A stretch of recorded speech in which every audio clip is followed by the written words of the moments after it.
It's a time to ask, am I creating real security or just soothing discomfort? Have you ever loved something so much that you wish you had more of it? I'm not talking about dessert. I'm talking about a deep craving, a desire that you think if you had more of it in your life, that your life would be perfect. But that's not always the case. See, we have a new lunar cycle beginning on May 26th, and it's going to be in the Sidereal sign of Taurus, specifically in the Nakshatra Rohini. This is where the mind longs for connection and comfort and beauty, but it never gets satisfied. So in this video, I'm going to show you how this energy may be showing up for you and how to make this new moon cycle about a lasting stability without getting lost in desire. Taurus is all about what makes you feel safe. It's your comforts, your routines, and the things you hold on to. Taurus is your comfort zone. And because this new moon falls in Rohini, there is a bit of a twist.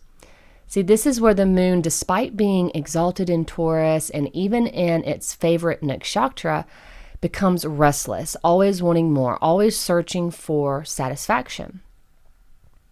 See, the story of Rohini is about finding love and becoming so enamored with it that the lustful mind wants more of it.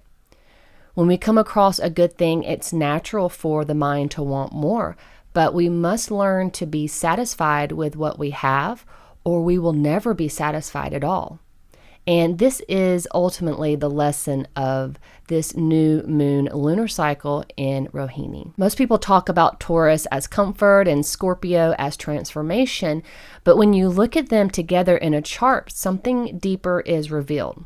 By the way, I talk about the weekly transits in my newsletter. There is a link down below if you're interested. When we have a new moon in Taurus, we're also activating Scorpio. This is the 2-8 axis of hidden attachment versus a forced change. Taurus wants to hold on, Scorpio forces a release. Both signs are a feminine and fixed energy, meaning they are themes of waiting around and holding on and resisting change. Taurus seeks stability. Scorpio pushes for transformation. Taurus clings to what's familiar. Scorpio exposes what's buried. But together they reveal what you value and what you're afraid to lose. So this moon lights up this hidden tension between these two houses. Depending on where Taurus and Scorpio fall in your chart, it will show exactly where you're being asked to build something real, but without resisting change. Oftentimes when I do our reading, it's when we look at these axes of oppositions that reveal what's really going on in the chart. For some of you, especially if you're a fire or earth ascendant, this new moon might bring up questions around self-worth and stability, whether it's tied to your income, your possessions, or even your relationships. You might be realizing that something you've been relying on for comfort may start feeling more like a crutch. Earth ascendants will have this tension in a Dharma house. This is associated with the fire element, and inspiration is being activated, creativity. It's about who you are and how you're evolving on a spiritual and personal level that brings you meaning and a sense of purpose. Are you building something that brings you lasting fulfillment, or is it just a quick fix? Fire ascendants, you will have this new moon in an Artha house. So this is connected to earth energy, where the energies are dealing with your material and physical desires. It's about owning and having in a practical kind of way.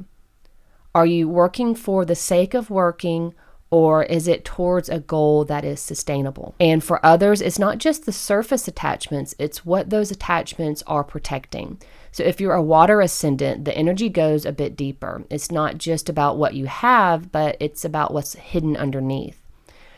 Taurus is in a moksha house connected to the water element. So this is about your emotional patterns, old fears, or even pressure that you've put on yourself to live up to a certain vision of success. It may be time to let go of some part of that. So are you holding on just because it feels safe? Air ascendants, having this new moon in Taurus taking place in a comma house or the air trine in your chart. So these are themes of desire and happiness that are front and center. Comfortable patterns and habits and relationships are being brought to focus right now. So ask yourself, how do you communicate? Are you stuck in old ways of thinking? Maybe you've been clinging on to a goal that no longer inspires you, or maybe you've been playing it safe in relationships that feel familiar but not fulfilling. Whatever it is, this new moon and the full moon that follows will ask you to decide, should I keep this thing that I'm giving value to, or is it time to grow beyond it? For me, Taurus is in my 3rd house and Scorpio is my 9th. So this will be a cycle that forces me to look within and examine the information that I value and decide if it's worth connecting to my heart. So while this new moon in Taurus invites you to build comfort and stability, there are more shifts ahead. So also Jupiter has just moved into Gemini, and Rahu and Ketu are shifting signs at the end of the week. So this is going to bring a major redirection for all of this. I made a video about it right here.